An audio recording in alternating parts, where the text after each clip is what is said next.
Sinalakay ang magsasaka ng isang pulutong ng mga nakamamatay na bubuyog. Tumakbo siya patungo sa ilog para tumalon sa tubig, ngunit hindi umabot. Nawalan siya ng malay ilang metro mula sa pampang. Maya-maya, nakita ng bagong empleyado, isang simpleng batang nag-aalaga ng hayop, ang boss na bumagsak. Agad niyang binuhat ang matanda at dinala ito sa ospital. Ginawa ng mga doktor ang lahat, ngunit lumala ang kalagayan ng matanda. Naisip na baka hindi na siya mabuhay, kaya tinawag niya ang tagapagpatupad ng testamento. Humingi siya ng sobre at isinulat ng mahinahon ang kanyang huling habilin.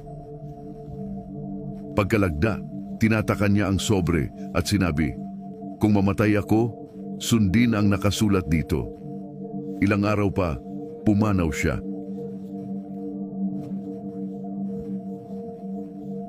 Sa takdang araw, tinipon ng tagapagpatupad ang lahat ng empleyado sa bulwagan ng bukid.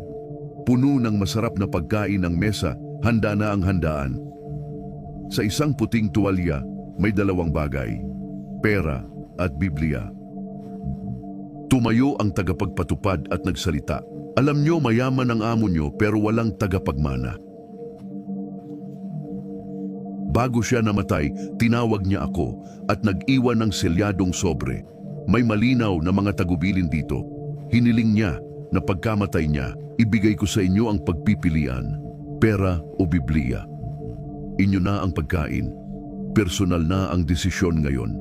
Unang tumayo ang hardinero. Tiningnan niya ang dalawa at sinabing, "Pasensya na, pero di nagbabayad ng bills ang Biblia. Kukunin ko ang pera." Sumunod ang tagapag-alaga ng inumin. Tumawa siya at nagsabi, "Pera, syempre, hindi ako tanga." Pangatlo, ang kusinera. "Kung magasin yan, baka pa. Pero Biblia, ayoko niyan, gusto ko ng pera." Sa huli, ang binatang empleyado na nagdala sa amo sa ospital. Bago siya magsalita, sabi ng tagapagpatupad, "Hiho, ikaw ang pinakamahirap dito, huwag kang mahiya. Kunin mo na ang pera. Malaki ang maitutulong nito sa pamilya mo." Pero mariin ang sagot ng bata. "Tutulong ang pera? Oo, pero lagi akong tinuruan ng nanay ko na ang salita ng Diyos ay mas mahalaga kaysa ginto. Pinili ko ang Biblia." Nagtawanan ng ibang mga empleyado. Bumulong ang tagapangasiwa. "Anong kalokohan?"